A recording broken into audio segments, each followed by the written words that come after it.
बधी भैंस शहर दूध पी रहा, गाँव में बधी भैंस शहर दूध पी रहा, यह देख लो कि खेत बिना शहर जी रहा, शहर जी रहा। जी हाँ, अभी हम नगरगामा पंचायत में है। पुण्य बलान के तट पे बसा यह नगरगामा पंचायत, और यहाँ जो आज का दिन है वह बिल्कुल खास है, क्योंकि आज के दिन दूध के लाभकारी मूल्य को लेकर एक समाज सेवी जो गांव के गलियारों से निकलकर सड़क के चौक चौराहों तक मात्र एक ही नारा सजोए हुए है कि दूध का दाम उचितकारी लाभकारी हो। तो जी हाँ, हम बातचीत वैद्यनाथ बाबू जी से करते हैं और जानेंगे कि दूध के लाभकारी मूल्यों के लेकर जो अभियान आपने 2015 से लगातार जो है चला रहे हैं, इस अभियान का मुख्य उद्देश्य क्या है सर?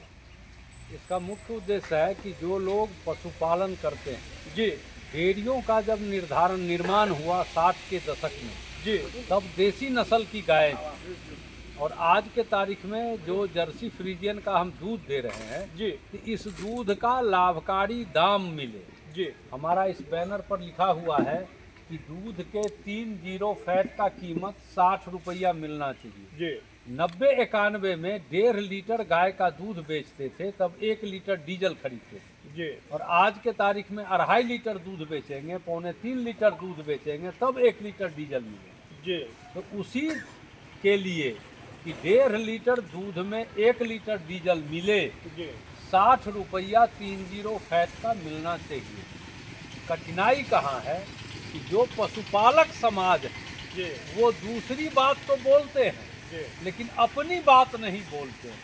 जी ये गांव-गांव गोष्ठी की शुरुआत आज नगरगामा पंचायत से नगरगामा मध्य विद्यालय के प्रांगण में जी पूरे ग्रामीणों के द्वारा जो ये आयोजन हुआ, जी। इस आयोजन का उद्देश्य ही है कि आज से मुजफ्फरपुर जिले में गांव-गांव वहाँ हो रहा, जी समस्तीपुर जिले की आज शुरुआत है, फिर विभिन्न प्रखंडों में जा कर के गांव-गांव यही बात कि पशुपालन के काम में जो पसीना बहाते जी उनको अपने दूध का 30 फैट का 60 रुपया मिलना चाहिए। निश्चित रूप से यह अभियान और दूध के बचाने का यह अभियान, पशुपालक समाज को बचाने का यह अभियान उस बच्चों से पूछकर शुरुआत करनी चाहिए जिनकी माँ का दूध बचपन में ही सूख जाता है और गाय के दूध पर जो है उनका आश्रय बनता है। उनसे पूछना चाहिए, उस माँ से पूछना चाहिए कि गाय के दूध का क्या महत्व है।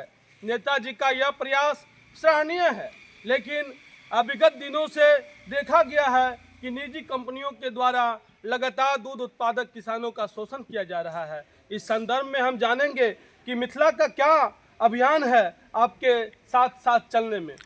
सर, मिथिला का जो डेयरी का फॉर्मेशन हुआ जी बिहार में, सुधा का कम्फेड जो है, जी सुधा ब्रांड नेम है। जी बिहार में जैसे सुधा है, जी गुजरात में अमूल है, जी मान लीजिए यूपी में पराग है, जी तो हर राज्य का अपना ब्रांड है। जी। यहाँ कम्फेड जो बिहार सरकार, कम्फेड का एमडी बिहार सरकार नियुक्त करती है, जी और NDDB national dairy development board का निदेशक भारत सरकार नियुक्त करती है। जी तो है तो सहकारी संगठन, जी लेकिन अभी समस्या क्या है, इस बोर्ड में भी जी जो नीति निर्धारण करते हैं, जी जो वर्कुलर चलाने वाली समिति है, जी उसके प्रभाव में निर्णय होता है, जी और जो आम समिति है जो दूध कलेक्ट करती है उसको भी फैट और एसएनएफ काट करके पेमेंट होता है।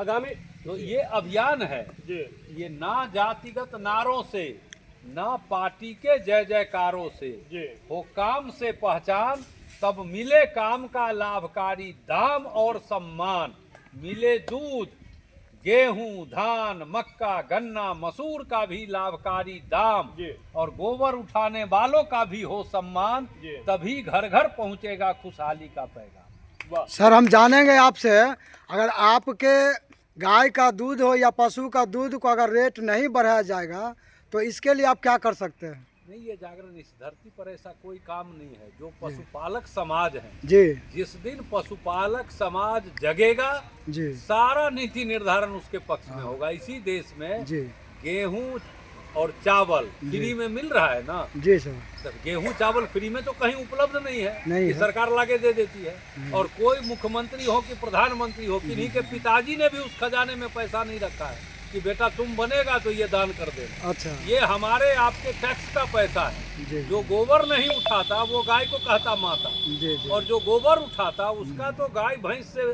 जीवन भर का नाता।